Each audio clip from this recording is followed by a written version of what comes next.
ప్రతి ఒక్కరం కూడా శ్రద్ధ కలిగి ఆసక్తి కలిగి దేవుని మాటలు వినాలి.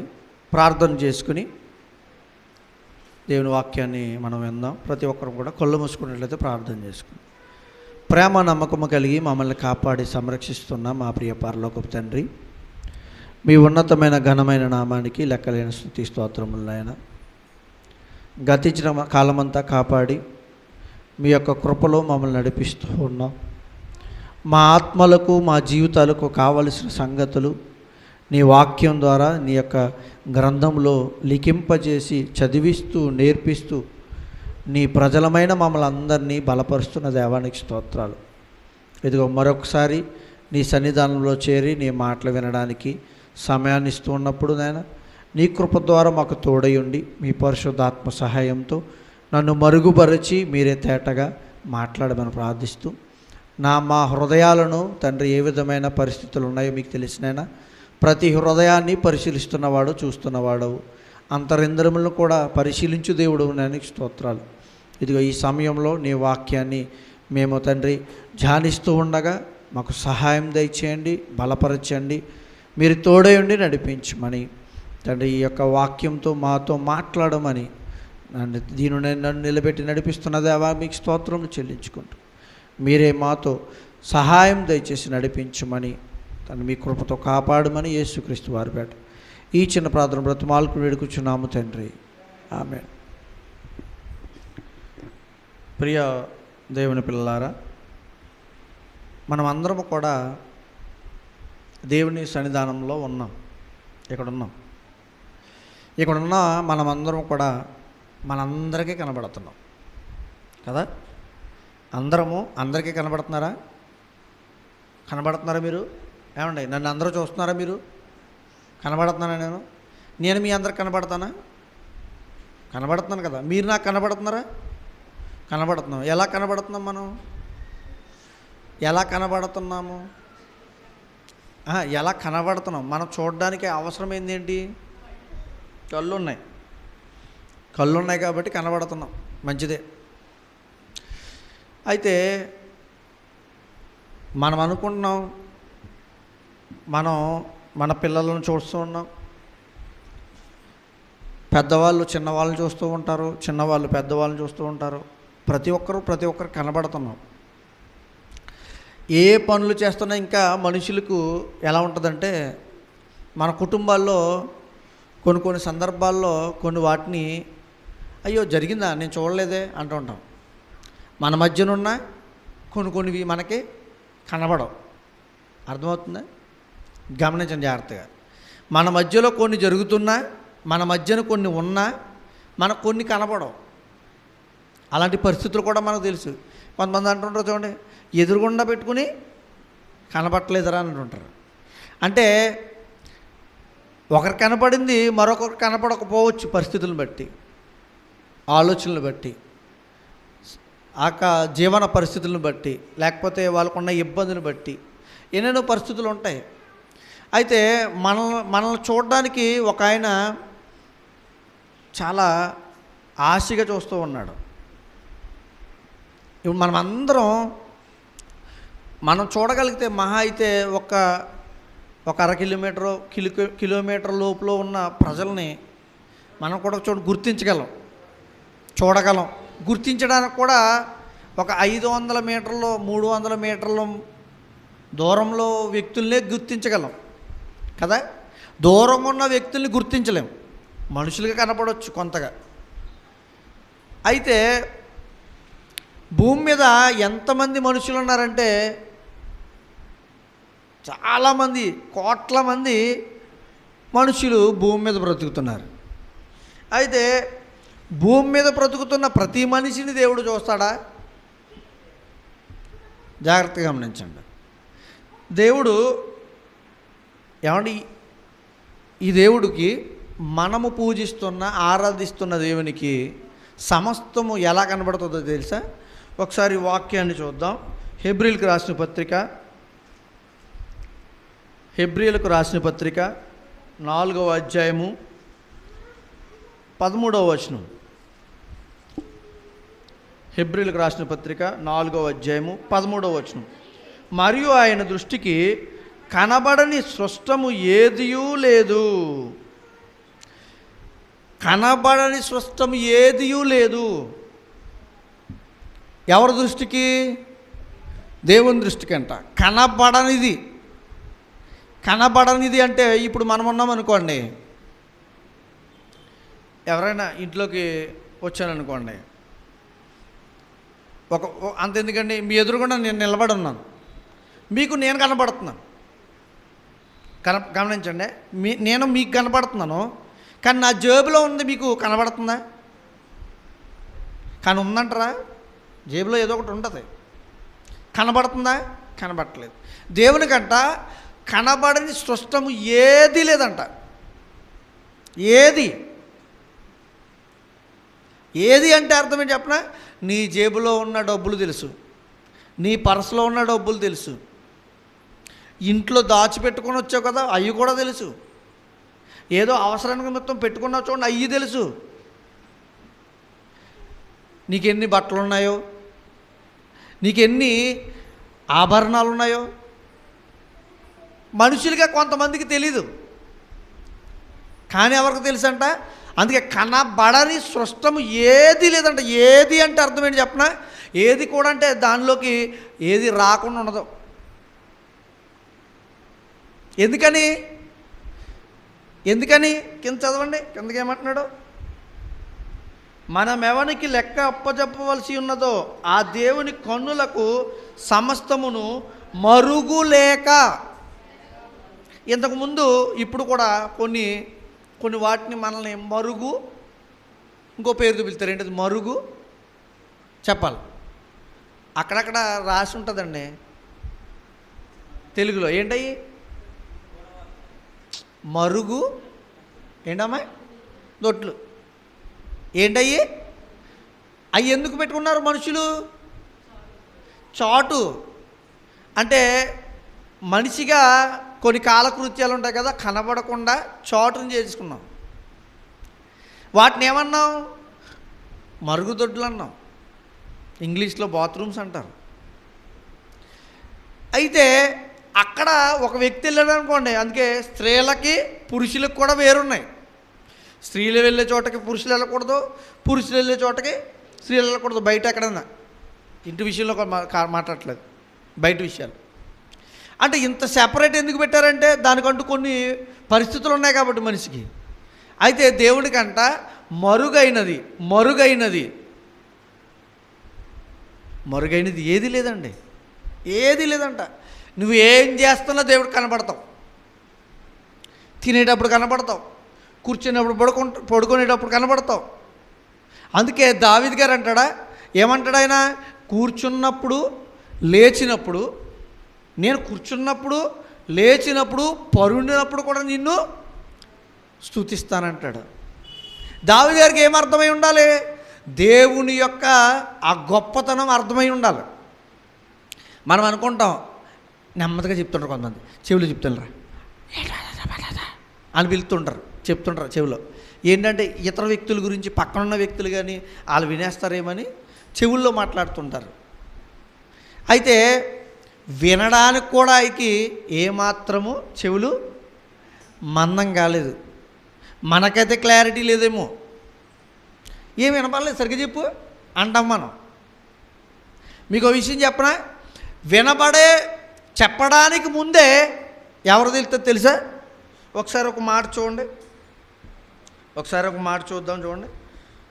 కీర్తన గ్రంథం యోహాను సువార్త, మొదట యోహాను సువార్త 2వ అధ్యాయం. యోహాను సువార్త 2వ అధ్యాయం 24-25 వచనాలు చదువుదాం. 2వ అధ్యాయం. అయితే యేసు అందరినీ ఎరిగినవాడు కనుక ఆయన తన్ను వారి వశము చేసుకొనలేదు. ఆయన మనుష్యుని ఆంతర్యమును ఎరిగినవాడు. ఎలాంటి వాడంటే దేవుడు? మనుష్యుని ఆంతర్యమును. నువ్వు ఏదో చెవిలో చెప్తున్నావు చూడు, అది నీ హృదయంలో వచ్చింది చూడండి, అప్పుడే ఎవరికి తెలుసు? అసలు ఒకవేళ నువ్వు ఎలా మాట్లాడతావని నీకే తెలియదేమో. అయినా ఎవరికి తెలుస్తుంది? దేవుని తెలుసు. ఎందుకని? సమస్తము ఆయన ఎదుటే ఉంది. మనం అనుకుంటాం తప్పించేసుకుంటాం. ఏదో విధంగా దొంగలు తప్పించుకోవడానికి సీసీ కెమెరాలకి ఏం చేస్తారో తెలుసా? సీసీ కెమెరాలు బద్దలు కొట్టడం, పాడు చేయటం. అక్కడక్కడ దొంగతనాలు జరుగుతున్నప్పుడు ఏం చేస్తారండి? కొంతమంది ఏమో సీసీ కెమెరాలు ఉన్నాయని తెలియకుండా దొంగతనాలు చేస్తే ఈనాడు ప్రతి ఒక్కరూ చూసేస్తున్నారు. పలానా చోట దొంగతనం జరిగింది, సీసీ కెమెరాలో రికార్డ్ అయ్యింది. కొంతమంది ఏం చేస్తున్నారో తప్పించుకోవాలని సీసీ కెమెరాలనే పదలు కొట్టేసి వారు ఉన్నారు. అంటే ఎవరు చూడకూడదని వాళ్ళు అలా చేస్తున్నారు. అంటే అధికారులు, మనుషులు వాళ్ళు చూడకూడదని. వాళ్ళకి తెలియనిది ఒక విషయం ఉంది. ఏంటది? వాళ్ళని ఎవరు చూస్తున్నారో? దేవుడు చూస్తున్నాడు. అయితే నిజమే, ఒక దొంగల గురించి ఆలోచిద్దాం. దొంగల గురించి దేవుడు తెలుసుకున్నాడు, మరి ఏం చేశాడండి అంటారు మనల్ని. చట్టం గురించి అంట ఎవరికి చట్టం అంట? చట్టము ఎవరికి కాదు. ఏం కాదు? చుట్టం కాదు, బంధువు కాదంట. చట్టం తను పని చేసి వెళ్తుంది. ఎప్పుడొకప్పుడు దొరుకుతాడు. ఆ సమయం వచ్చే వరకు దేవుడు అవకాశం ఇచ్చి వదులుతున్నాడేమో.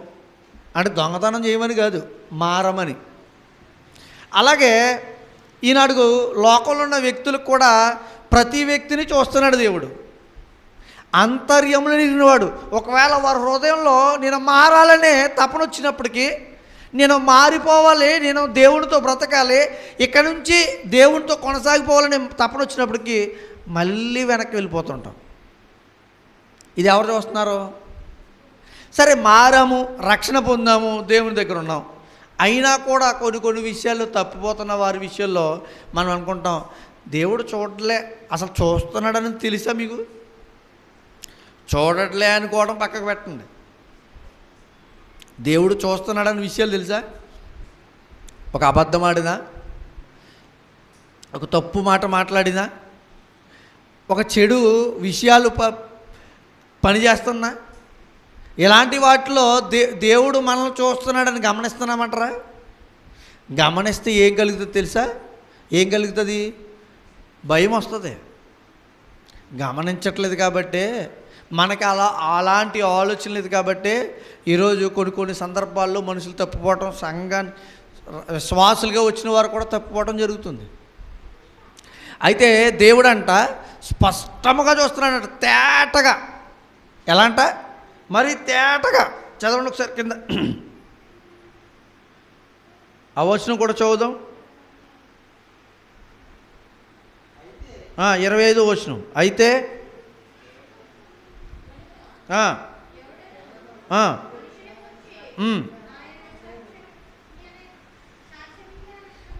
ఎవరిలో కూడా ఏమండి కొన్ని సందర్భాల్లో ఒక సందర్భంలో ఒక వ్యక్తి మరొక వ్యక్తి మీద దాడి చేసి కొట్టాడు. ఆయన అన్నాడు, నువ్వు కూడా సాక్షులు కావాలి కదా, కేసుకు పెడితే సాక్షులు కావాలి, నీ పేరు కూడా రాస్తాను రా అన్నాడు. మరి నేను చూడలేదు కదా, విన్నాను కానీ చూడలేదు, మరి నేను సాక్ష్యం అయితే చెప్పలేనంటే వాళ్ళు లేదే, నువ్వు కాదు వాళ్ళు చెప్తారు, నువ్వు మామూలుగా సహజ వ్యక్తిలా ఉండాలని. సరేనండి అన్నాను. అంటే నేను చూడలేని దాన్ని కూడా ఏం చేయలేను, చూడలేని విషయాన్ని చెప్పలేను. కొన్ని సందర్భాల్లో చూసినవి కూడా చెప్పలేము. నిజమేనా? ఆయననే వచ్చాడు, నేను ఆయన అనుకోలేదు. అతనేనా, ఆమెనా ఆ రోజుని వచ్చి కనపడి. ఎందుకని? మనిషి దృష్టి కొన్ని సందర్భాల్లో ఏదైతే దృష్టించి చూస్తున్నామో, ఏదైతే నిదానించి పరిశీలిస్తామో దాన్ని మాత్రమే తెలుసుకోగలం. దేవుడికైతే అలా లేదు.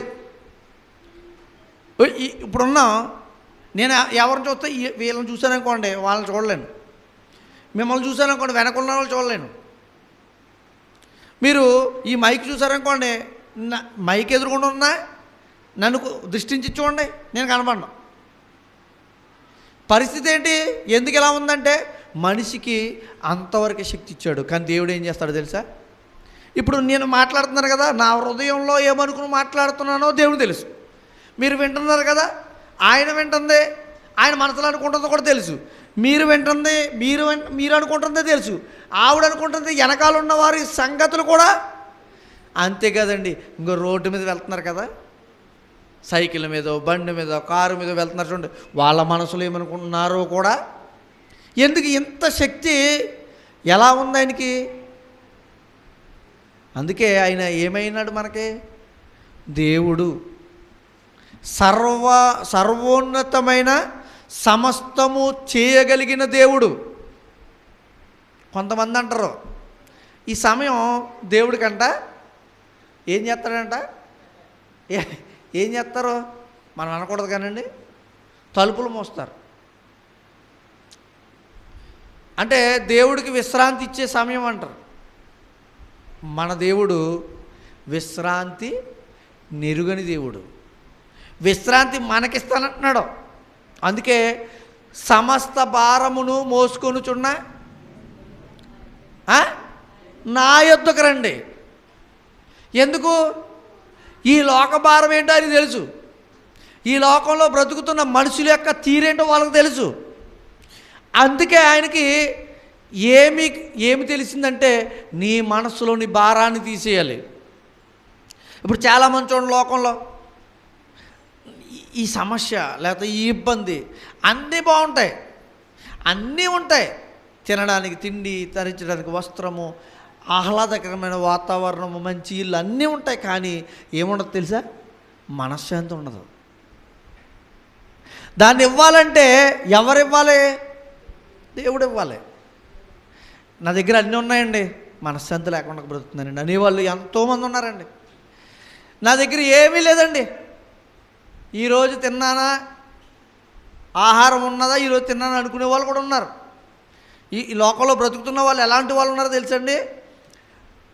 కొన్ని వందల సంవత్సరాలు బ్రతకగలిగే డబ్బు దాచుకుని పెట్టుకుని బ్రతుకుతున్న వాళ్ళు ఉన్నారు. సాయంకాలానికి తినడానికి ఏముందో లేదో కూడా తెలియని పరిస్థితిలో, ఇప్పుడు తినడానికి విషయంలో కూడా ఇప్పుడు కూడా ఏం తింటారో తెలియదండి నాకు అనే వ్యక్తులు కూడా లోకంలో ఉన్నారు. వాళ్ళ ఆలోచనలు ఎలా ఉంటాయి, వీళ్ళ ఆలోచనలు ఎలా ఉంటాయి? ప్రతి ఆలోచన తెలిసిన దేవుడు. ఎందుకంటే ప్రతి మనసు గురించి అని తెలుసు. అంటే వాళ్ళ గొప్పవాళ్ళుగా, వాళ్ళు చిన్నవాళ్ళుగా చేయడానికి దేవుడు ఇష్టపడలే. భూమి మీదకి వచ్చిన మనుషులు తమ ఇష్టానుసారంగా వాళ్ళ జీవితాలను మలుచుకుని నడిపేశారు. దాన్ని బట్టి ఎలా ఉన్నాం. అయితే మరొక మాట కూడా చూద్దాం. కీర్తనల గ్రంథము ఆయన ఎలా చూస్తాడంట, 139వ అధ్యాయము మొదటి 4 వచనాలు. కీర్తనల గ్రంథము 139వ అధ్యాయము 4 వచనాలు చదువుదాం. యెహోవా నీవు నన్ను పరిశోధించి తెలుసుకొని ఉన్నావు. ఎలా తెలుసుకున్నాడంట? మనల్ని పరిశోధించి. ఎవడైనా నేను దేవుడికి అర్థం కాలేదు అని చెప్పగలరంటారా? జాగ్రత్తనండి. మనుషులు ఒక మనిషిని, లేకపోతే ఒక స్త్రీని కానీ, ఒక పురుషుని కానీ, ఒక పిల్లవాడిని కానీ, ఒక పెద్దవాడిని కానీ ఏమనొచ్చు తెలుసా? వాడు నాకు అర్థం అవటం లేదురా అనే మాట వస్తుంది. అవునా? నా కొడుకున్నాడు కానండి, నాకు అర్థం కావట్లేదండి అనేవాళ్ళు ఉన్నారా? నా కుమార్తె ఉంది కానీ నాకు అర్థం కావట్లేదండి, నా భార్య ఉంది కానీ నాకు అర్థం కావట్లేదండి, నా భర్త ఉన్నాడు కానీ నాకు అర్థం కావట్లేదని మనుషులు ఉన్నారు. కానీ దేవుని విషయానికి వస్తాయండి, ఎలాంటి వాడంట? పరిశోధించి తెలుసుకునేవాడు. మనం మనుషుల గురించి పరిశోధించి తెలుసుకోలేము. ఈ లోకంలో చాలా ఉన్నాయి పరిశోధనలు. కరోనా తగ్గడానికి ఏ మందు వాడదో పరిశోధన చేశారు, కనిపెట్టారు. మళ్ళీ కొంతమంది అన్నారు దానివల్ల గుండె జబ్బులు వస్తున్నాయండి ఈ రోజున అన్నారు. పరిశోధనలు ఏమైంది మళ్ళీని? కొంతమంది అనుకున్న పరిస్థితి అది నిజమో కాదో మరి పక్కకు పెట్టండి. ఒకప్పుడు పరిశోధించి ఒక వైద్యాన్ని కనుగొన్నారు, మళ్ళీ అది ఒకవేళ తర్వాత పరిణితి చెంది, మార్పు చెంది ఒకవేళ అనారోగ్యాలకు కారణమవుతుందేమో అని చెప్పేవాళ్ళు కొంతమంది. లేదు అలాంటి పరిస్థితులు అయితే దానివల్ల రావండి అని చెప్పేవాళ్ళు కొంతమంది. ఏదేమైనా కానీ పరిశోధించి కనుగొన్న దాన్నే తప్పులు వచ్చే పరిస్థితి ఉంది ఈరోజు భూమిపై. అంతేనా? పరిశోధించి కనుగొన్నారు, పరిశీలించారు మనుషులు, కానీ దేవుడికి ఎలా ఉంటుంది తెలుసా? పరిశోధించి మన హృదయాలు ఆయన గ్రహిస్తున్నాడంట. ఆయనకైతే ఏ తేడా తెలీదు, ఏ మాత్రము తప్పుగా అర్థం కావు. ఎలా ఉన్నామో అలాగే అర్థమవుతుంది దేవునికి. అందుకని ఎలా చేస్తున్నాడంట? నన్ను పరిశోధించి తెలుసుకుని ఉన్నావు. నేను కూర్చుండుటను నేను లేచుటను తెలియను, నాకు తలంపు పుట్టక ముందే. మనందరికీ తెలియాల్సిన విషయం ఏంటి తెలుసా? రేపు ఏం చేస్తామో మనకి తెలుసా? రేపు ఎక్కడ ఉంటారో మీకు తెలుసా? మీరు నాకు తెలియదండి. నేనైతే సాయంకాలం గురించి తెలియదు మనకి. మనం ఎక్కడ ఉంటాం తెలుసా? గ్యారంటీ ఇవ్వగలరండి మీరు? నేను సాయంకాలం పలానా చోట కూర్చునే ఉంటాను, రండి కావాలి చూసుకోండి అని అంటారా? తెలియదు ఆ సమయానికి. ఎవరైనా చనిపోయారని వార్త వచ్చింది ఇంకో పరిగెట్టుకుని వెళ్ళాలి. లేదు మనకే ఏదో చిన్న దెబ్బ జరిగింది అనుకోండి, పడిపోతే మళ్ళీ హాస్పిటల్కి వెళ్ళాలి. అంత బాగుంది, ఆహారం కూడా తినేసాం, సరిగ్గా అరగలేదు అనుకోండి, పరిగెట్టుకు వెళ్ళాలి. ఏ సమయాన్ని ఎక్కడుంటామో ఏం చేస్తామో మనకే తెలియదు. కానీ తలంపు పుట్టక ముందే మనస్సులో గ్రహించుచున్నావు. నా నడకను నా పడకను నీవు పరిశీలన చేసి ఉన్నావు. మనం నడిస్తే చూసాడంటే పర్లేదండి, పడుకున్నప్పుడు కూడా ఎందుకంటే దేవునికి. ఎందుకంటే పడక మీద ఉండగా ఆలోచనలు ఎన్ని వస్తాయో తెలుసా మనిషికి? అప్పుడే మనిషి తప్పిపోవడానికి బీజం పడుతుంది. గ్రహించని జాగ్రత్తగా. మనిషి ఆలోచనలో ఒక మనిషి తప్పిపోవడానికి కారణం ఎక్కడి నుంచి ప్రారంభమవుతుందో తెలుసా? పడుకునేటప్పుడు ఆలోచనలో. కానీ దేవునికంట నువ్వు పడుకున్నప్పుడు చేస్తున్న ఆలోచనలు కూడా మనం ఆలోచిస్తాం. ప్రొద్దున ఆ పని చేద్దాం, ఈ పని చేద్దాం, అది చేద్దాం, ఇది చేద్దాం. ఒకవేళ చేయొచ్చు, చేయకపోవచ్చు. ఆ పని చేద్దామని నీ మనసులో అనుకుంటున్నావే, ఆ తలంపు రాకముందే దేవుడికి తెలుసంట. ఎందుకంత శక్తివంతుడండి మన దేవుడు. మాయలు మంత్రాలు కాదు దేవుని దగ్గర. నిజమే మాయ చేసి, ఏం మాయ చేశాడండి ఆయన, అర్థం కాకుండాను భలే చేశాడండి, జరిగిందండి, అలా కాదు. మాయ ఉండదు అంత దేవుని దగ్గర. Correct clarity. నిన్ను కాపాడాలని ఆయన తలంచాడంటే ఎలా అయినా నిమిషము సెకండ్లో కాపాడగలడు.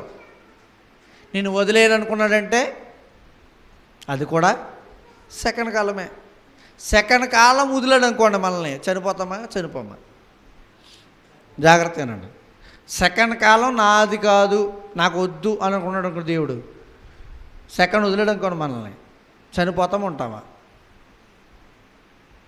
ఉదాహరణకి ఎలాగా? భూమి మీద ఈ భూమి తిరుగుతుంది కదా, ఒక్క సెకండ్ కాలం ఆగిందనుకోండి, భ్రమణంలో తేడాలు వస్తాయంట. భూకంపాలు, వైపరీత్యాలు, సునామీలు అన్నీ వస్తాయంట. ఏ టైంకి? సెకండ్ కాలం భూమి తిరగడంలో తేడా జరిగితే. గాలిని ఆపేసాడు అనుకోండి, మామూలుగా మనం పని చేస్తూ ఉంటాం, ఏంటి అసలు గాలి వేయట్లేదేంటి, చెట్ల మధ్య నుంచి ఉన్నాము అంటుంటాం. చెట్ల దగ్గర పని చేస్తున్నాం, పనులు చేసేవాళ్ళు చెప్పి మాట్లాడుతుంటారు. ప్రొద్దునుంచి చూస్తున్నారా బాబా, కొంచెం గాలి కూడా వేయలేదు. ఆ గాలి అసలు ఈ నోటిలోనికి వెళ్ళి ఈ గాలే ముక్కుల్లోనికి వెళ్ళి ఈ గాలిని ఆపేశాడు అనుకోండి, ఏంటి మన పరిస్థితి? గమనించండి ఒకసారి, మళ్ళీ చూద్దాం. నాకు తలంపు పుట్టక మునిపే నీవు నా మనస్సును గ్రహించుచున్నావు, నా నడకను నా పడకను నీ పరిశీలన చేయుచున్నావు, నా చర్యలన్నిటినీ నీవు బాగుగా తెలుసుకున్నావు. చర్యలు అంటే పనులు. యెహోవా మాట నా నాలుకకు రాకమునుపే అది నీకు పూర్తిగా తెలియను. చాలామంది అనుకుంటాం, నేను తెలియకుండా మాట అనేసానండి.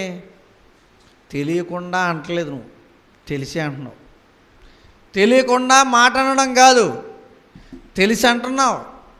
ఆ నోటి నుంచి వచ్చే మాట నీకంటే ముందుగా ఎవరికి తెలుసు? దేవునికి తెలుసు కదండి. పర్లేదు, బూత్ తిట్టినా పర్లేదు అయితే అని అంటామా?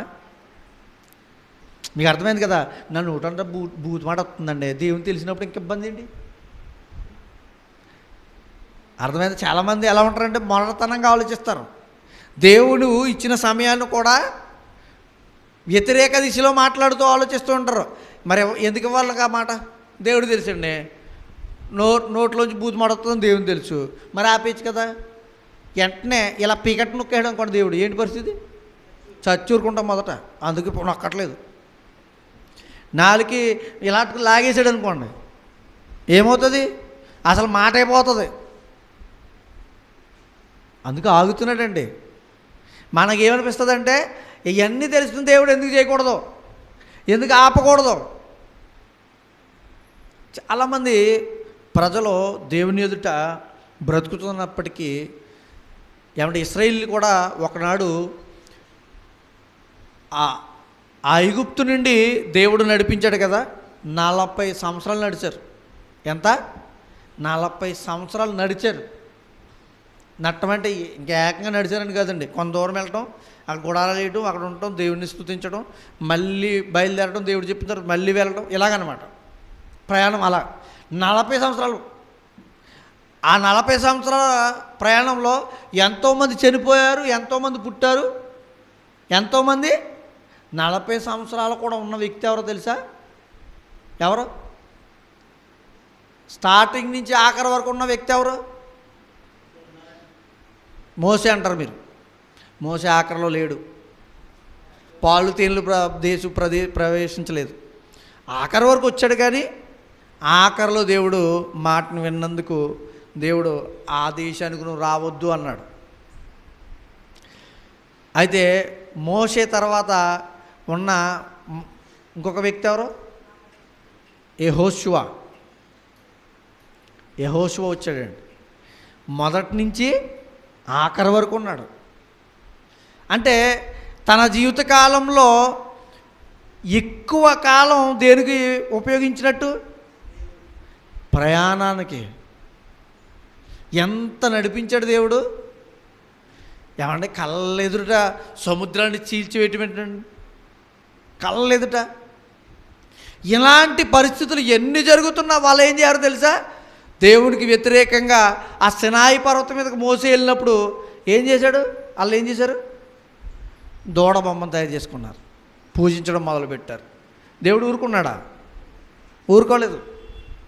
ఆకాను ఒక వ్యక్తి మోసేకి విరుద్ధంగా తమ వంశాన్ని లేచాడు. ఏం చేశాడు అప్పుడు?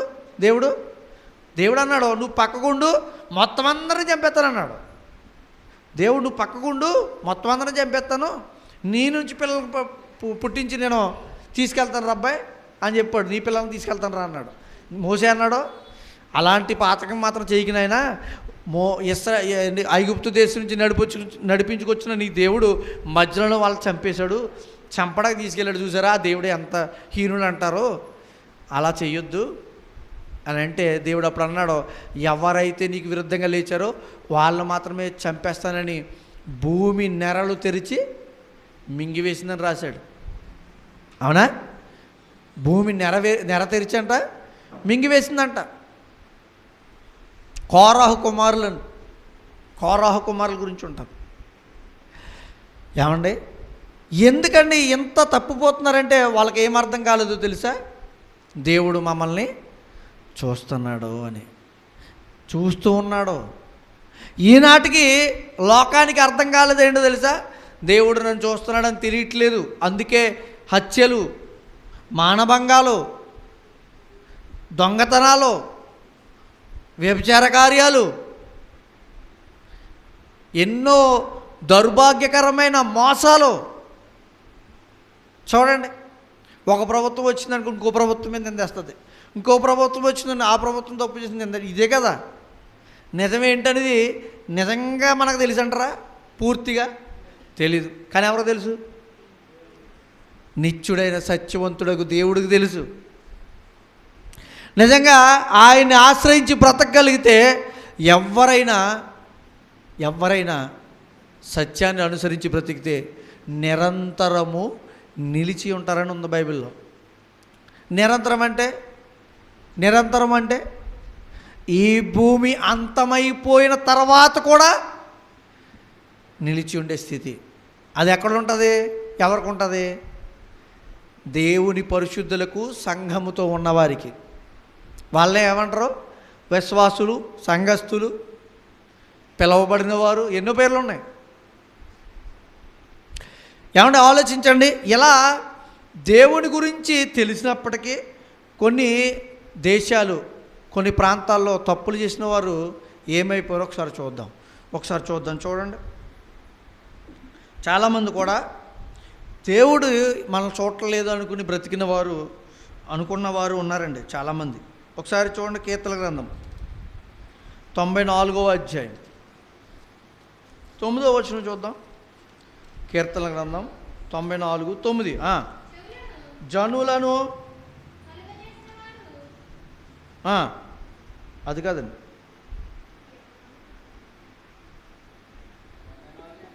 94వ అధ్యాయం 9వ వచనం చదవండి. చెవులను కలుగజేసిన వాడు అంటే ఏం చేస్తాడో మన మాటలో, అంటే మనం మాట్లాడుతున్నామంటే ఏం చేస్తున్నట్టు దేవుడు వినకుండునా అన్నాడంటే అర్థమేంటి? ఒరే నేను కొట్టకుండా ఉంటాను అనుకుంటున్నావు ఏంట్రా పని చేస్తే అని అన్నాం అనుకోండి, అంటే అర్థమేంటి? కొడతామని. వినకుండునా అని దేవుడు అన్నాడు అనుకోండి, ఏంటి అర్థం? మరి అది చెప్పరేంటి? మరి దేవుడు ఏమన్నాడు? నేను వింటాను. నువ్వే తప్పు మాట్లాడుతున్నావో, ఏ తప్పు మాటను ఇతరులకు చెబుతున్నావో, ఏ తప్పు మాట నీ నోటంట ఉచ్చరిస్తున్నావో ప్రతి మాట వింటాను. ఎందుకని? నీకు చెవులు ఇచ్చింది నేనేనయ్యా అంటున్నాడు ఆయన. తర్వాత కంటిని నిర్మించిన వాడు భూమి మీద ఎన్నో రంగులు కొన్ని కోట్ల కలది. ఇప్పుడు మనం చూసామనుకోండి, ఒకప్పుడు అదే మన పూర్వీకుల కాలానికి వెళ్తే ఎన్ని రంగులు ఉన్నాయండి ప్రసాద్ తాతాచార్యులు గారు? ఎన్నుండి మీకు తెలిసి? మీ తాతల కాలంలో ఎన్ని రంగులు ఉండేవి? తక్కువేనండి, బోల్డెన్ అన్నా తక్కువే ఉండే. ఆనాటి కాలంతో పోలిస్తే ఇప్పుడు నిజంగా రెడ్ కలర్ జాకెట్ ఉందనుకోండి, మీకు బాగా అర్థం అవడం చెప్తున్నాను. రెడ్ కలరే జాకెట్టు, ఎవరికో ఫోన్ చేసి అరే రెడ్ కలర్ జాకెట్ మొక్కట్టుకుని వచ్చి అన్నాం అనుకోండి, చీరకి సూట్ అవుతుందా? ఎరిపేటకొచ్చాడు, చీర కూడా ఎరుపులోనే ఉంది, సూట్ అవుతుందా? ఎందుకు సూట్ అవుతావు? రంగుల గురించి తెలియజేయడానికి మీకు మాట్లాడుతున్నాను. ఎన్ని రంగులు ఉన్నాయి ఈ లోకంలో? లెక్క పెట్టలేనన్ని రంగులు. అవన్నీ దేంతో చూస్తున్నావు నువ్వు? మీకు ఒక విషయం తెలియాలి, కంటిని నిర్మించిన వాడు ఒక ఆయన ఉన్నాడు. నువ్వు ఈ కంటితో చూసేస్తున్నావు, ఈ చెవితో వినేస్తున్నావు, కానీ వీటిని నిర్మించిన ఒక ఆయన ఉన్నాడు. ఆయన నిన్ను చూస్తున్నాడు, నువ్వు మర్చిపోయావు. మనం ఏం చూస్తున్నాం? ఈ చీర మీద ఇది బాగోలేదు, ఈ ఇంటికి ఈ రంగు బాగోలేదు. అవునా? ఎన్ని రంగులు ఉన్నాయి చూడండి దేశంలో, మన ప్రాంతంలోనే ఎన్ని రంగులు. ఒక ఇంటికే కొన్ని రంగులు వేస్తాం, ఒక్కటే వేయం. ఒకళ్ళ బెడ్రూమ్కి ఒక రంగు, ఒక గోడకు ఒక రంగు వేసేవారు కూడా ఉన్నారు. ఎందుకని? రంగులు ఇన్ని పెరిగిపోయి. ఇవన్నీ చూసేది ఎలా చూస్తున్నావు తెలుసా నువ్వు? దేవుడిచ్చిన ఈ కంటితో ఆయన నిర్మించాడంట. ఎప్పటి వరకు ఎవరు కూడా ఈ కంటిని పోయిందనుకోండి, కంటిని తయారు చేసి పెట్టిన మనిషి లేడు. ఎలా అంటే ప్రపంచానికి ఎక్కడికి వెళ్ళినా కంటిని తయారు చేసి కొత్త కంటిని ఇచ్చినోడు ఎవడో లేడు. ఎన్ని కోట్ల డబ్బు ఉన్నవాడికైనా తెలుసా? కోట్ల కలదు డబ్బు కలిగిన వాడైనా ఈ కంటిని తయారు చేయలేడు. అతనికి ఉన్న శక్తితో, జ్ఞానంతో తయారు చేయలేడు, తయారు చేయించలేడు. కానీ ఎవరు చేయగలరు? దేవుడు ఒక్కడే. అందుకే ఆయన అంటున్నాడు, నీ కంటిని నిర్మించి ఇచ్చాను కదా, నేను చూస్తున్నాను, మీకు తెలుసా అని అడుగుతున్నాడు. భక్తులుగా మనం బ్రతుకుతున్నాం, ఇక్కడ వస్తున్నాం, ప్రార్థన చేస్తున్నాం, దేవా అని అడుగుతున్నాం, ఇక్కడ వింటున్నాం, అంత బాగుంది. ఇంటికి వెళ్ళిపోయిన తర్వాత మన స్థితి ఏంటి? ఇక్కడ ఉన్న వారికి మనం ఏంటో మనకు తెలీదు. మీకు విషయం చెప్పనా? మీరంటే ఇంటికి వెళ్ళిన తర్వాత నాకేంటో తెలదు, నేనేంటో మీ ఇంటికి వెళ్తే మీకు తెలీదు. కానీ ఎవరికి తెలుసు? దేవునికి తెలుసు. మరి అప్పుడు చూస్తున్నాడంటారా మన పనులు, మన మాటలు వింటున్నాడంటారా? ఎలా ఉంటున్నాం మనం? మీరు ఆత్మవిమర్శన చేసుకోండి. అమ్మయ్య నేను బాగానే ఉన్నాను, తప్పిపోయాను, అమ్మయ్య ఆ పక్కకి సేఫ్ జోన్లోకి వెళ్ళిపోయాను అనుకున్న వాళ్ళు ఎంతమంది ఉన్నారు? అమ్మ బాబోయ్ నేను సేఫ్ జోన్లో లేను, నా పరిస్థితి విరుద్ధంగా ఉంది, ఇంకో దేవుడు చెప్తున్న మాటకు విరుద్ధంగా ఉంది, భయము కలిగి బ్రతకాలి నేనని అనుకున్న వాళ్ళు ఎంతమంది ఉన్నారు? ఎక్కువ శాతం ఎలా ఉండగలుగుతారో తెలుసా? భయం కలిగి బ్రతికే వాళ్ళమే. అవునా? ఎందుకని? ఏదో విషయంలో, మాటలోనో, తప్పులోనో, చూపులోనో, ఏదో ఒక పనిలోనో దేవుని ఎదుట తప్పిపోయేవారు ఉంటుంటాం. అందుకే ఇక్కడ మనకు నేర్పించేది ఏంటో తెలుసా? తప్పిపోకుండా బ్రతకడం ఎలా అని దేవుడు నేర్పిస్తాడు సంఘం ద్వారా. సంఘం ప్రతి వారం కూర్చుని, లేకపోతే ప్రతి క్లాసులోనూ, లేకపోతే ఏదైనా సువార్తలో కానీ, లేకపోతే ఏదైనా ప్రార్థనా కూడికలో కానీ నేర్పించేది ఏంటంటే నువ్వు దేవునితో అనుసంధానమై బ్రతకడం ఎలా నేర్పుతారు. భక్తునికి ఎవరికండి? దేవునికి భక్తునికి ఏంతంతా అనుసంధానమైనది? భక్తి కాదండి, ఆ భక్తి కాదండి మనకి దేవుని కలిపేది. నీ యథార్థమైన భక్తి జీవితం. అంబికా దర్బార్ భక్తి కాదండి మనల్ని వెలిగించేది, వాక్యం.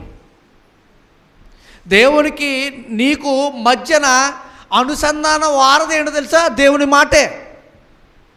ఈ మాటను వదిలేసి మనం పక్కకి వెళ్ళామా, అదిగో నన్ను చూస్తున్నాడు దేవుడు అనే విషయాన్ని మర్చిపోయామా, తప్పులోకి వెళ్ళిపోతాం. అప్పుడు ఏమవుతుంది?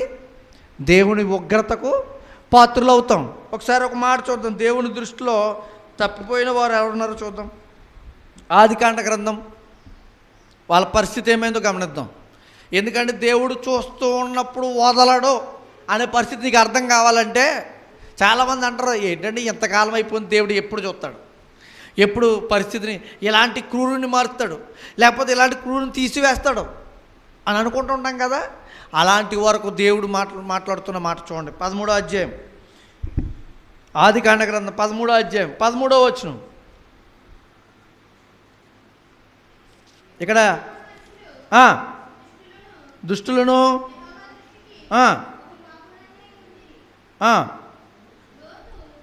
మళ్ళీ చదవాలన్నమాట. 13వ అధ్యాయం 13వ వచనం ఆదికాండం. సొదొమ మనుషులు దుష్టులను యెహోవా దృష్టికి ఎలా ఉన్నారంట? ఎవరి దృష్టికంట? అంటే వారి దృష్టికి వారు పాపులు కాదు. మీకు అర్థం కావాలి. మనం అనుకుంటాం నేను చేసేది చాలా మంచిది కాబట్టి నేను మాత్రమే గొప్పదాన్ని అనుకుంటాం. సెల్ఫ్ సాటిస్ఫాక్షన్ అంటారు దాన్ని. అంటే నీకు నువ్వే ధైర్యపరచుకోవడం, నేను చేసేది ఏం తప్పు కాదు వాడితో పోలితే అనుకుంటుంటాం చూడండి ఆ సందర్భాల్లో. అయితే ఇక్కడ సొదొమ అనే ప్రాంతం కూడా ఎవరి దృష్టికి తప్పుగా కనబడుతుంది? దానిలో నివసిస్తున్న వారి కోసం కాదు. ఎందుకు చెప్పనా? వాళ్ళు ఎంత ఘోరమైపోయారో తెలుసా? చూడండి 19వ అధ్యాయం తీయండి. ఆదికాండ గ్రంథం 19వ అధ్యాయం చూడండి ఎలా ఉన్నారు.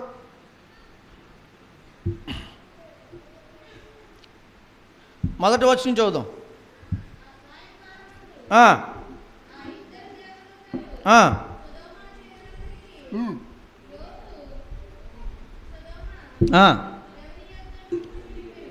ఇక్కడ సొదొమ గురించి దేవుడు మాట విన్నాడు కదా, చూశాడు కదా వాళ్ళ పరిస్థితి ఏంటోను, వాళ్ళు ఎలా ఉన్నారో దేవుడు చూస్తున్నాడు కదా. అప్పుడు ఏం చేస్తున్నాడంట?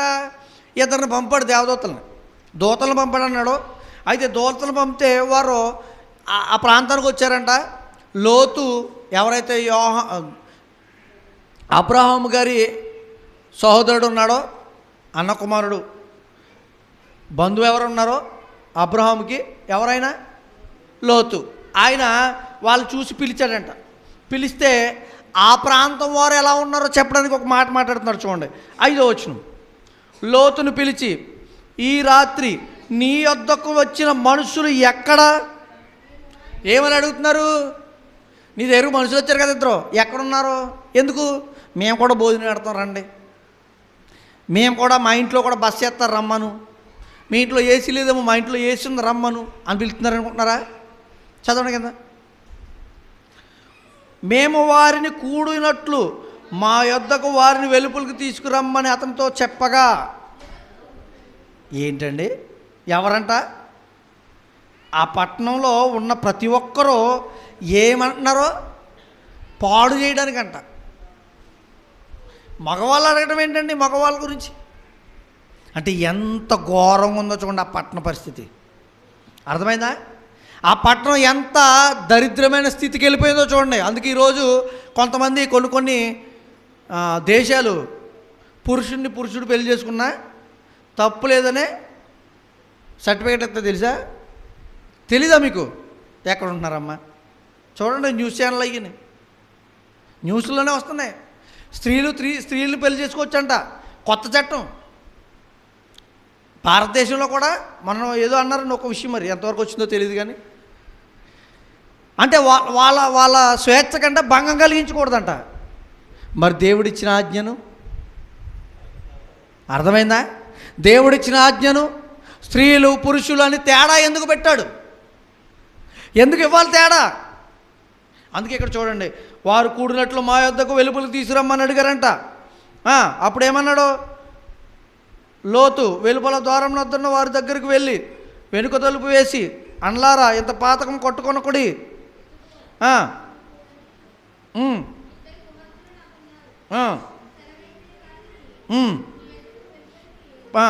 కుమార్తెలు ఉన్నారో వీలైతే ఇంకా వీళ్ళని వదిలేసి వాళ్ళ దగ్గరికి వెళ్ళండి అని చెప్తే కుదరదంటున్నారు వాళ్ళు. ఈ మనుషులు 9వ వచనం, నా ఇంటి నీడకు వచ్చి ఉన్నారు కనుక వారిని మీరేమి చేయకూడదని చెప్పినప్పుడు వారు నీవు అవతలికి పొమ్మన్రి. తర్వాత అంతా ఏం చేశాడంట చూడండి, కిందకి చదువుకుంటూ వెళ్తే 14వ వచనం. తర్వాత అదంతా జరిగిన తర్వాత లోతు బయటకు వెళ్ళి తన కుమార్తెను పెండ్లాడని ఉన్న తల్లులతో మాట్లాడి, రండి ఈ చోటును విడిచిపెట్టి రండి, యెహోవా ఈ పట్టణంను నాశనము చేయబోచున్నాడని చెప్పాను. అయితే తన అల్లుడు దృష్టికి ఎగతాళి చేయవాళ్ళు ఉన్నాడు.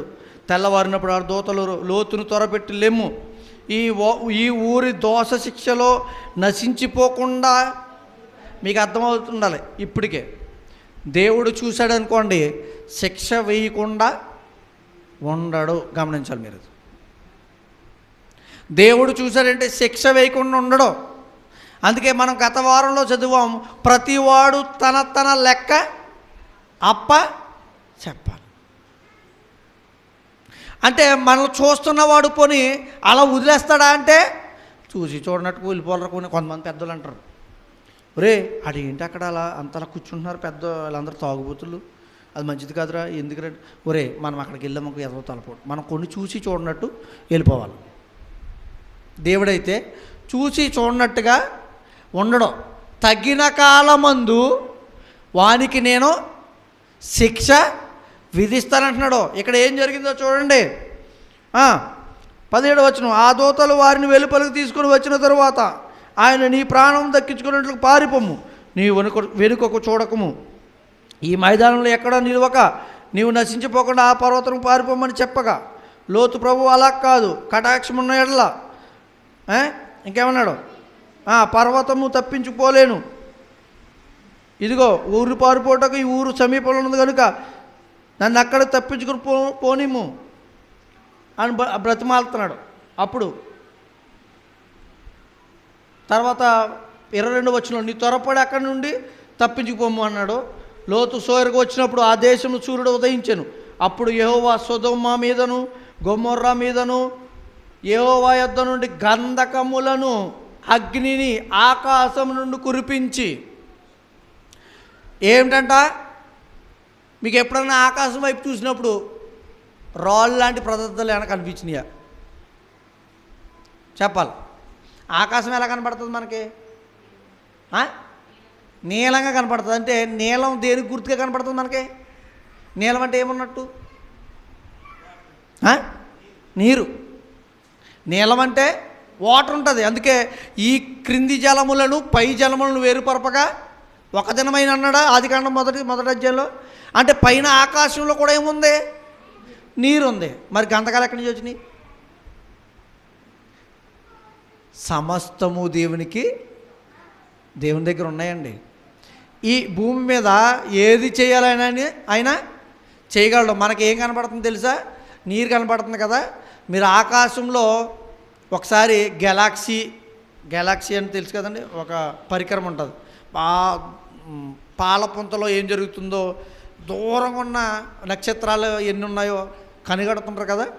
వాళ్ళు అంటుంటారు, ఒక పెద్దదైన ఒక కొండలాంటి 2007లోనో 18లోనో అన్నారండి, ఒక శిల వస్తుంది భూమి వైపు, అది భూమిని తాకిందంటే భూమి నాశనం అయిపోద్దని చెప్పారు. గుర్తుందా? అంటే ఆకాశంలో కూడా ఏం నిల్వ చేసి ఉంచాడు దేవుడు? మనకు కనపడుతున్న నీరే కాదు, గంధకాలు కూడా ఉన్నాయి. క్షణము కాదు. అందుకే మీకు మొన్న చెప్పానా, గంధకం ఒకటి అంటించి చూస్తే ఏమైంది? శాస్త్రవేత్తలు 19 మంది చెప్పినది విషయం మర్చిపోయారా? చెప్పినట్టు గుర్తు నాకు. ఆ ప్రాంతంలో గంధకాలని కొన్ని తీసుకొచ్చి పరిశోధనలో పెట్టారంట. ఒక గంధకాన్ని వెలిగించాడంటే ఒక శాస్త్రవేత్త, 19 మంది కూడిన బృందం, 19 మంది అది వెలిగించాడంటే పడిపోయారంట. దాని నుంచి వచ్చే పొగ, దాని నుంచి వచ్చే ఆ వాసన మనిషి తట్టుకోలేని పరిస్థితిలో ఉంది. ఒక చిన్న ఇంత గంధకమే. యూట్యూబ్లో ఉందండి, నెట్లో ఉంది, జరిగింది అది. ఇప్పుడు చూస్తున్న పరిస్థితుల్లోనే అలాంటిది ఉందంటే మరి ఆనాడు దేవుని దృష్టికి ఘోరమైన ప్రజల విషయంలో దేవుడు ఎంత కోపగించాడో చూడండి, ఎంతలా ఆయన ప్రతీకారం చేస్తున్నాడో చూడండి. అంతెందుకండి, నోవాహు టైంలో రండయ్యా భూమి మీద, ఇంకో వీళ్ళందరూ చెడిపోయి ఉన్నారో, భూమి మీద వారి హృదయం ఆలోచనలు చెడ్డవని తలంచి అంటాడు, నాశనం చేయాలనుకున్నాడంట. నోవాహు చెప్పాడు 100 సంవత్సరాలు ప్రకటించాడు, ఎవరు రాలే. కుటుంబంతో కలిపి వెళ్ళి వాడగట్టును వాడెక్కి కూర్చున్నాడు. తర్వాత ఏమైపోయింది అంటే, వాళ్ళు చేసింది ఎవరు చూశారు? దేవుడు చూశాడు. చూసి ఊరుకున్నాడా? మరి ఈరోజు మనం చేసేది దేవుడు చూస్తున్నాడా? ఊరుకుంటాడా? ఈరోజు దైవ సేవకులుగా కొంతమంది చెప్పబడుతూ దేవుని సన్నిధానంలోనే దోచుకునే వాళ్ళు అనేక మంది ఉన్నారు. దేవుడు చూడలేదంటారా? వాళ్ళు అనుకుంటారు, నన్ను చూడలేదులే, పర్వాలేదు, అయినా కూడా నేను దేవ సేవ చేస్తున్నాను కాబట్టి తప్పులేదు అని అనుకుంటుంటారు. కానీ దేవుడు ఊరుకోవడం. అందుకే సమూయేలు కొడుకుల విషయాల్లో ఏం చేశాడు? అంతేనా? సమూయేలు కొడుకులు, ప్రధాన యాజకుడు ఏలి కుమారులు ఏం చేశారు? దేవుని ఎదుట దోషం చేస్తున్నారు, తప్పుడు పనులు చేస్తున్నారు, సన్నిధానంలో చంపేశాడు, వారిని తీసేశాడు. ఏమంటే దేవుడు ఉగ్రతను మనుషులు తట్టుకెళ్ళారండి, జాగ్రత్త. అందుకే ఈనాటికి కూడా ఆయన ఉగ్రత దినము రాబోతుంది అంటాడు ప్రకటన గ్రంథంలో. ఆయన ఉగ్రత దినముందు ఆయన కళ్ళు ఎలా ఉంటుందో తెలుసా? ఒకసారి చూడండి, ప్రకటన గ్రంథం 1వ అధ్యాయం 14వ వచనం. ఇంకా చాలా ఉన్నాయండి విషయాలు చెప్పాలంటే. ప్రకటన గ్రంథం 1వ అధ్యాయం 14వ వచనం చదవండి. ఆయన తలయు వెంట్రుకలను తెల్లని ఉనిన పోలినవై హిమమంత ధవలముగా ఉండెను. ఆయన నేత్రములు అగ్నిజ్వాల వలె. ఎందుకని అగ్నిజ్వాలగా అయిపోయినాయి అంటే, ఆయన ప్రేమమయుడు కదా. యేసుక్రీస్తు వారి గురించి రాయబడుతున్న మాట అండి ఇది. 2వ రాకల్లో యేసుక్రీస్తు వారు ఈ భూమి మీద, అదే ఈ లోకానికి రాబోతున్న సమయంలో ఆయన స్థితి ఎలా ఉందో ఎవరు చెప్తున్నారు? యోహాను గారు చెప్తున్నారు. కింద ఆయన చూసంట, యోహాను గారంట చచ్చిన శవంలో పడిపోయాడంట, శ్రోత పడిపోయాడంట. ఎందుకని? ఆయనకున్న మహోన్నతమైన ఆ స్థితి చూస్తే ఆయన కన్నులంట అగ్నిమయమైనట్టున్నాయంట. నిజంగా ఒక విధంగా ఆలోచిస్తే ఈ భూమి మీద మనుషులు చేస్తున్న కార్యాలు చూస్తూ ఎంత కోపగ్రుడైపోతున్నాడో చూడండి. అర్థమవుతుందా? అది ఎప్పుడు కనబడుతుంది ఆ ఉగ్రత దినం? 2వ రాకడలో. అంటే ఆయన చూసి చూసి చూసి చల్లగున్న కళ్ళు ఎలా అయిపోయినాయంట, ప్రేమ చూపించిన కళ్ళు ఎలా అయిపోయినాయంట, ఉగ్రతతో నిండి ఉన్నాయంట. అగ్ని జ్వాలల వలె. అంటే ఆయనకు ఉన్నత స్థితి చూడండి. యేసుక్రీస్తు వారు మనం భూమి మీద ఉన్నప్పుడు ఎలా చూసామంటే, అయ్యో ఒక మనిషిలా, ఒక వ్యక్తిలా, మన మధ్యలో నడుస్తున్న వ్యక్తిలా చూసుకున్నాం. ఆయన చెప్పిన మాటలు విన్నాం, బ్రతికేసాం. కానీ ఆయన మనల మీద చూపిస్తున్న కోపం చూస్తే తట్టుకోలేము. రెండవ రాకడలో జరిగేది అదే. ఎప్పుడు చూసిన కార్యాలన్నీ, ఇదిగో భూమి మీద ప్రతి మనిషి చేస్తున్న కార్యాలు ఉన్నాయి కదా, వాటన్నిటికీ ఉత్తరం ఇచ్చే దినం ఒకటి ఉంది. వాటన్నిటికీ తీర్పు తీర్చే దినం ఒకటి ఉంది. ఆ రోజు ఆయన కన్నులు ఈ ప్రపంచాన్ని చూసే మనుషుల్ని ఆపనమాట, తట్టుకోలేకపోతున్నాయి. ఉగ్రత దినంగా మారిపోతుంది. ఆయన ఏమంటే చల్లని కన్నులు, నీడలో బ్రతుకుతున్న మనం ఉగ్రత దినంలో ఆయన కన్నులు చూస్తూ బ్రతకగలమా? అందుకే ఈ భూమియు దాని సంపూర్ణతయు ఏమైపోతాయంట? నాశనం.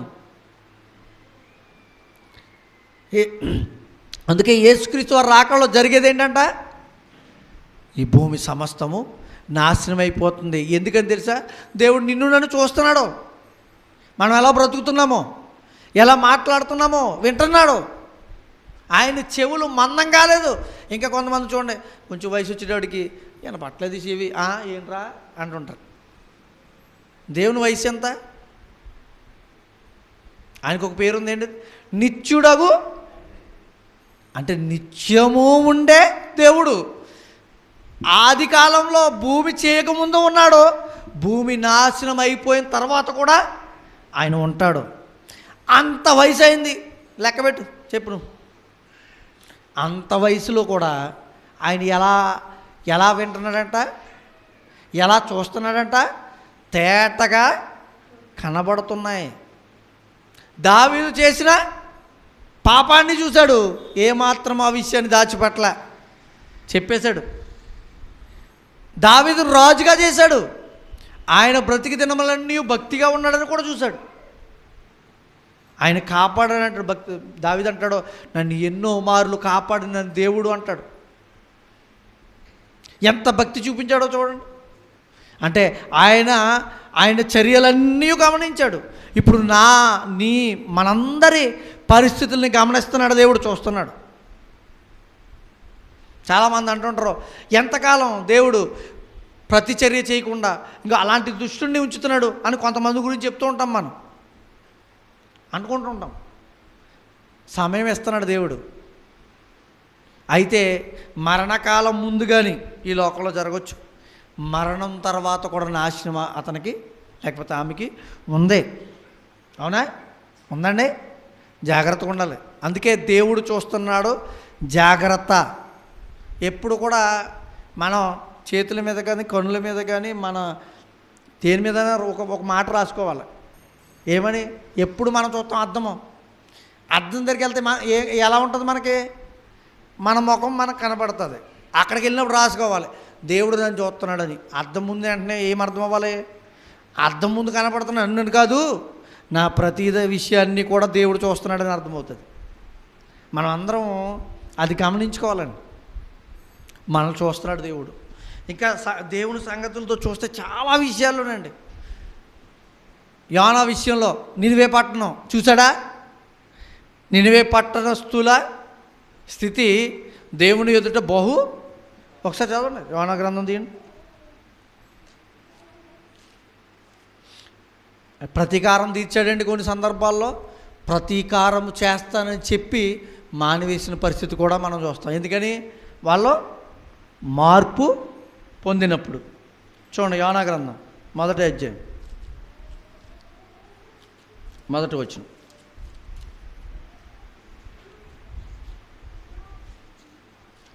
యెహోవా వాక్కు అమిత్తై కుమారుడైన యోనాకు ప్రత్యక్షమై ఎలాగూ సెలవిచ్చాను,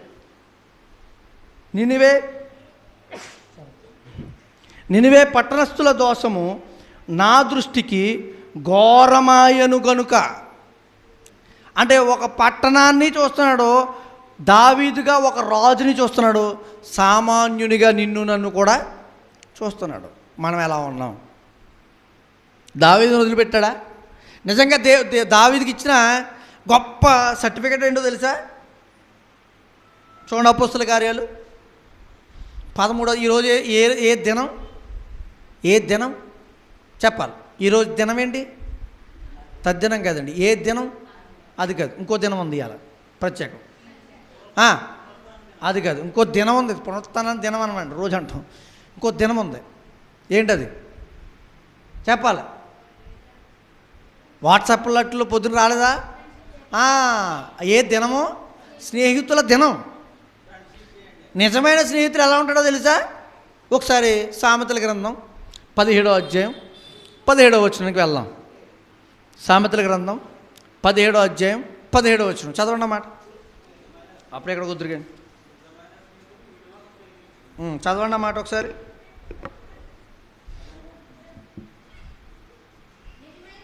నిజమైన స్నేహితుడు విడువక ప్రేమించును. నిజంగా విడిచే స్నేహితులు ఉంటారా, విడవని స్నేహితులు ఉంటారు? ఈరోజు నాకు అప్పుడు చాలామంది ఉండేవారు స్నేహితులు. ఇప్పుడైతే అంటే విడిచిపెట్టేశారంటారా?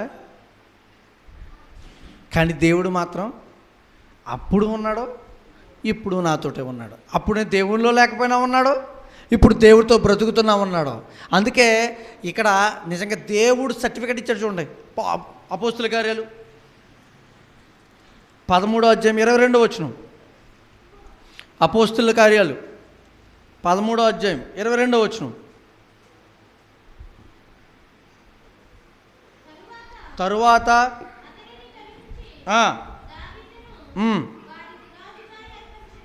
దావీదును రాజుగా ఏర్పరచెను, మరియు ఆయన, నేను యెస్సయి కుమారుడైన దావీదును కొనుక్కుంటుని, అతడు నా ఇష్టానుసారుడైన మనుష్యుడు.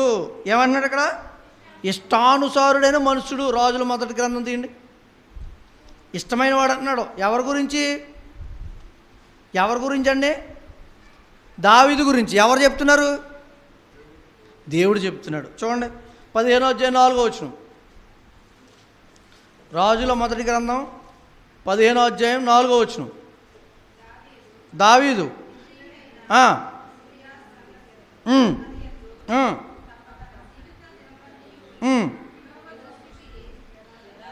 చూసారా? ఎంత ఇష్టానుసారుడైన మనుషుడు. నా స్నేహితులను కూడా చెప్పించుకోబడినవాడు. ఎవరో? దావీదు. ఎవరికే? దేవునికే స్నేహితుడంట. అబ్బా, ఎంత గొప్ప పేరు. మన ఫ్రెండ్స్ ఎవరు?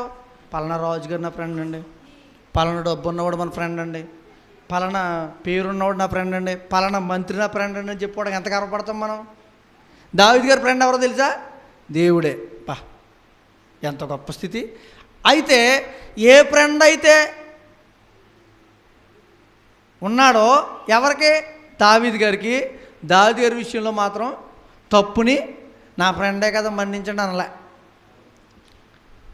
ఏమని చెప్పాడు? హిత్తీయుడైన యూరియా, అంతేనా, భార్య విషయంలో తప్ప అతనంత విషయంలో యథార్థంగా బ్రతికాడంట. అయితే ఒక తప్పు చేశాడు. ఆ తప్పు విషయాన్ని అయితే దేవుడు దాచిపెట్టలేదు. ఎంత ఫ్రెండ్ అయినా. అయితే మన ఫ్రెండ్స్ ఏం చేస్తారో తెలిసి ఈరోజు ఫ్రెండ్స్ డేలో ఫ్రెండ్షిప్ డే ఏం చేస్తారో, పువ్వు పట్టుకొచ్చో చాక్లెట్ పట్టుకొచ్చో ఇచ్చేస్తారు. తర్వాత ఏదైనా విషయంలో వచ్చిందనుకోండి, ఆడు ఫ్రెండ్ అయినా కానీ నీకు విషయం చెప్తున్నాను ఆడి గురించే అని మొదలెడతారు. ఇది ఏ ఫ్రెండో షిప్పు? ఏ ఫ్రెండో షిప్ ఇది? కొట్టుకుపోయే షిప్పు. గాలి వచ్చిందనుకోండి కొట్టుకుపోద్ది ఆ షిప్పు. కానీ ఫ్రెండ్షిప్ నిజమైన సాదృశ్యం ఎవరో తెలుసా? దేవుడు. ఆయన ఈనాటికి మనల్ని స్నేహించే ప్రేమిస్తున్నాడు. అర్థమవుతుందా? మనం ఆయనకి ఎలా ఉండాలంటే, ఒక దావీదు గారు చూడండి, దావీదు గారి చర్యలన్నీ చూశాడంట, ఏమేం పనులు చేశాడో అన్నీ చూశాడు. కానీ అతను చేసిన తప్పును దాచిపెట్టలేదు. ఎందుకు దాచిపెట్టలేదో తెలుసా? ఎందుకు దాచిపెట్టలేదో తెలుసా? స్నేహితుడు కదా మామూలుగా. అయితే నిజమైన స్నేహితుడు ఏం చేస్తాడంట? విడువక ప్రేమిస్తాడు. అంతేకాదు, కింద వచనం ఉంటుంది, కింద ఒకసారి చూద్దాం. సామెతల గ్రంథం ఏంటంటది? నిజమైన స్నేహితుడంట ప్రాణం పెట్టడానికి కూడా వెనుకాడంట.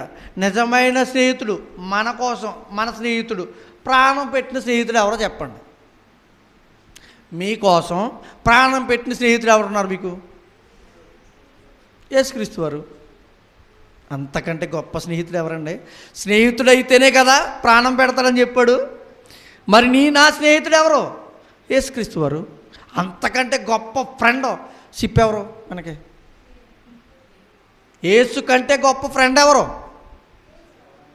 ఈ లోకపు ఫ్రెండ్లో ఒకవేళ ఎవరినైనా కొడుతున్నారని చెప్పారనుకోండి, కొంతమంది ఏం చేస్తారంటే ఆడు ఫ్రెండ్ బెస్ట్ ఫ్రెండ్ అయినా ఆ టైంలో ఈ నాకు తెలియదు వెళ్ళిపోయే వాళ్ళు ఉన్నారు. కొన్ని కార్యక్రమాలు జరుగుతుంటే తప్పుడు కార్యక్రమాలు పట్టేసుకుంటారు. కూడా ఇల్లుడు ఏమంటాడు? అయ్యో నా ఫ్రెండ్ అండి కొట్టొద్దండి అంటాడా? ఆడు ఎవడన్నా తెలియదండి ఇటు పక్కన నుంచి వెళ్ళిపోతాడు. ఎందుకంటే పట్టేసుకున్నారండి. ఇది ఏ ఫ్రెండ్షిప్? కొట్టుకుపోయే ఫ్రెండ్షిప్. తర్వాత అడిగామనుకోండి, యారా ఆ రోజు నువ్వు వదిలేసి వచ్చేవారనండి, మళ్ళీ అయితే నీతో కలిపి నేను దెబ్బతినాలా? మరి యేసుక్రీస్తు వారు అయితే అలా ఉండలే. నీ దెబ్బలో ఆయన తిన్నాడు, పాపం నీది, దెబ్బలు ఆయనవి. మరి ఇంతకంటే గొప్ప స్నేహితుడు ఎవరుంటారు? ఫ్రెండ్షిప్ చెప్పాలంటే హ్యాపీ ఫ్రెండ్షిప్ డే అని చెప్పుకోవాలంటే మీరు ఎవరికి చెప్పాలి? ఎవరికి చెప్పాలి? మన స్కూల్లో పిల్లలకా? ఎవరికి చెప్పాలి మనం? యేసుక్రీస్తు వారికి.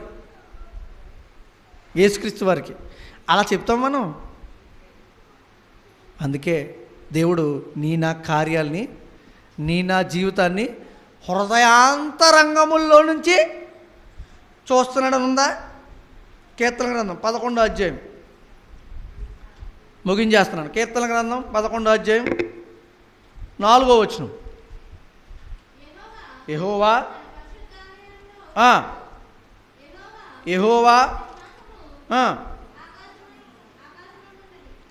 యెహోవా తన పరిశుద్ధాలయంలో ఉన్నాడు. ఆయన సింహాసనము ఆకాశమందున్నది. ఆయన నరులను కన్నులారా, మీకు ఓ విషయం చెప్పాలి. కన్నులారా అంటే ఒక అర్థం కావాలి మీకు, ఒక భాష అర్థం కావాలి. ఓ సమయంలో ఆ వర్డ్ని మీరు మాట్లాడతారు. మనుషులు ఒక సమయంలో ఏదో ఒక సమయం రాబోతుంది, ఆ సమయంలో మాట మాట్లాడతారు. ఏమంటారు? ఎప్పుడది చెప్పాలి. Very good. భర్త చనిపోయినా, భార్య చనిపోయినా, కుమారుడు చనిపోయినా, తండ్రి చనిపోయినా ఏమంటారు తెలుసా? లాస్ట్ టైంలో కన్నులారా చూసుకుంటాను కదా, చేయించండి అయ్యా. కన్నుతోనే కనబడుతుంది కదా, లేదు కన్నులారా చూసుకుంటాను.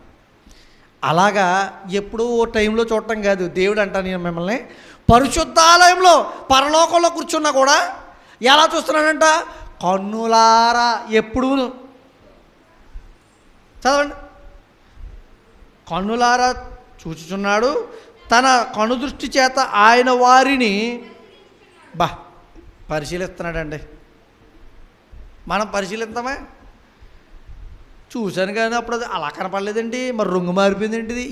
మనం చీరల విషయంలో మరి రాత్రి మాత్రం ఇలా కనపడలేదండి, అప్పుడు కరెంట్లు లైట్లు వేరు వెలుగు.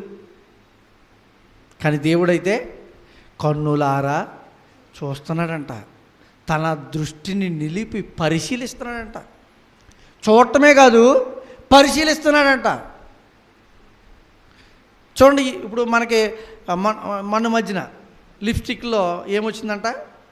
పురుగులు ఉన్నాయంట. తెలీదా? దాన్ని ఎలా తెలిసింది? కన్నులారా చూడటం అంటే అది బయోస్కోప్లో పెట్టి దాన్ని జాగ్రత్తగా పరిశీలించి గీసి పెడితే పురుగులు దాంట్లో పోగుతున్నాయి. దేంట్లో? లిప్స్టిక్లో. ఎప్పుడు అర్థమైంది? కన్నులారా చూస్తే అర్థమైంది, పరిశీలన చేసినప్పుడు. అలా చూస్తే కాదు, మామూలుగా ఇలా పాముకుంటే ఏం అర్థం కాదు. దాని మీద ఇప్పుడు ఎలా చేస్తున్నారంటే, అవి ఇచ్చిన పురుగులు వచ్చినా ఏం పర్లేదని మేము రాసి పాముకుని పోతాం తప్ప పట్టించుకోమని అనేది చాలామంది చెప్తున్నారు. అంటే కన్నులారా పరిశీలించి చూస్తే సమస్తము తెలుస్తుంది. మిమ్మల్ని కూడా అలా తేటగా చూస్తున్నాడు దేవుడు, పరిశీలించి. ఎక్కడైతే బయోస్కోప్లో పెట్టి చూస్తే ఆ పురుగులు కనపడ్డాయో, మనల్ని కూడా ఆయన బయోస్కోప్లో చూస్తున్నాడు. ఆకాశమే ఆయనకి ఒక పెద్ద తెరగా కనపడుతుందండి, క్లారిటీగా కనపడుతుంది. ఇంకా మనకు కొన్ని తెలియవేమో. మరి వీడియోలో ఏంటో నువ్వు కనపడలేదు, అది అవతల 4 మనిషి ఉన్నాడు కదా, ఆ వెనకాల తల నల్లగా లేదా, ఆ పక్కన ఉన్నాడు చూడు ఆడే నేను అని చెప్తే కానీ అర్థం కాదు మనకి. కానీ నువ్వు ఎక్కడున్నా ఎలా చూస్తాడు నిన్ను? ప్రతి వ్యక్తిని చూస్తాడా? ప్రతి మనిషి ఆంతర్యమును ఎరిగినవాడు అంటాడు. అంటే ప్రతి ఒక్కరిని పరిశీలిస్తున్నాడు. ఏదో ఒకరిని అంటే మనం అన్నం ఉడికిందని చూడాలనుకోండి, ఎలా చూస్తాం? 1 2 3 అన్నం మెతుకులన్నీ అయిన తర్వాత అమ్మాయ అన్నం అంతా ఉడికిందండి అని చెప్తామా? మనం అలా చెప్తాం. ఎలాగా? ఒక్కడు చూసి చెప్పేస్తాం. కానీ దేవుడు ఎలా తెలుసా? అలా చూడ్డంట. ఎలా చూస్తాడు? ప్రతి వారిని చూస్తాడంట. మనం అన్నం మెతుకులు అన్నీ చూడం, కానీ ఆ ప్రతి ఒక్కరిని పరిశీలిస్తాడు. అంటే ప్రతి మెతుకుని చూస్తాడు. ఎందుకని? ఎంత బాగా ఉండగానే ఒక పలుకుండిపోతుందండి అంటాం చూడు మనం. అంటే నువ్వు వండుకునే ఆహారంలోనే ఇలాంటి తేడాలు ఉన్నప్పుడు మనుషుల్లో ఇంకెన్ని తేడాలు ఉన్నాయి. అందుకోసం ప్రతి ఒక్కరిని పరిశీలిస్తాడు దేవుడు. మనల్ని కూడా పరిశీలిస్తున్నాడు. జాగ్రత్త కలిగి బ్రతుకుదాం, మార్చుకుందాం. దేవుడు మనకి అవకాశం ఇస్తున్నాడు. ఇదే సదవకాశం. ఏది? దేవుని మాటలు వింటున్నప్పుడు నీకు అవకాశం ఇస్తున్నాడు. మార్పు చెందుతావా చెందవా? ఇదిగో దేవుని మాటలు వినబడుతున్నాయి. ప్రతి వారము వచ్చి మాట్లాడుతున్నారు, ప్రతి వారము చెబుతున్నారు, ఏదో విషయం చెప్తున్నారు. ఏంటి ఇంకా నేను మారలేకపోతున్నానా అనే హృదయ తలంపు నీలో పుట్టిందా? మారు. దేవుడు అవకాశం ఇస్తున్నాడు. ఎందుకంటే నిన్ను దేవుడు చూస్తూ ఉన్నాడు. ప్రార్థన చేసుకుని ఈ మాటలు ముగించుకుందాం. ప్రేమగల తండ్రి, మహోన్నతుడా, మీ ఉన్నతమైన కృప చొప్పున మీరు మమ్ములను చూస్తూ ప్రేమించిన విధానంలో మా పాపాలను కడిగారు.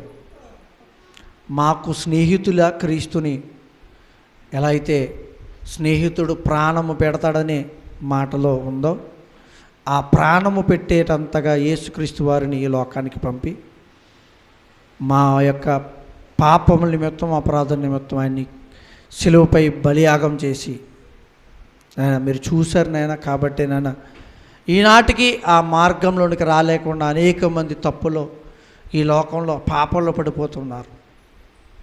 వారిని రక్షించాలనే ప్రేమతోటే మీరు ఈ మాటలు తెలియజేశారు. రక్షణ పొందిన వారు కూడా ఏదో విషయాల్లో తప్పిపోతూ ఉంటున్నారు. వారిని మీరు చూస్తున్నారని మేము గమనించుకుంటూ, మమ్మల్ని మేము పరిశోధించుకుంటూ బ్రతుకు భద్రత అనే నీ స్థితిలో పరలోకం చేరగలిగే ఆ రక్షణ బ్రతుకులో మమ్మల్ని కొనసాగించి నడిపించమని విన్న నీ మాటలు ఏమాత్రం వ్యర్థం కాకుండా మా హృదయాలు ఫలింపచేసి బలపరిచి మమ్మల్ని స్థిరపరచమని, చేరువచ్చిన ప్రతి బిడ్డను దీవించి ఆశీర్వదించి విన్నవారిని కాపాడి నడిపించమని, ప్రతి మాటను బట్టి నీకు స్తుతి స్తోత్రములు చెల్లించుకుంటూ మీరే మాతో ఉండి నడిపించారని నమ్మచ్చు. యేసుక్రీస్తు వారి పేట ఈ చిన్న ప్రార్థన ప్రతి మాలకు వేడుకొచ్చున్నాము తండ్రి. ఆమేన్. బలార్థన కార్యక్రమాన్ని జరిగించుకో.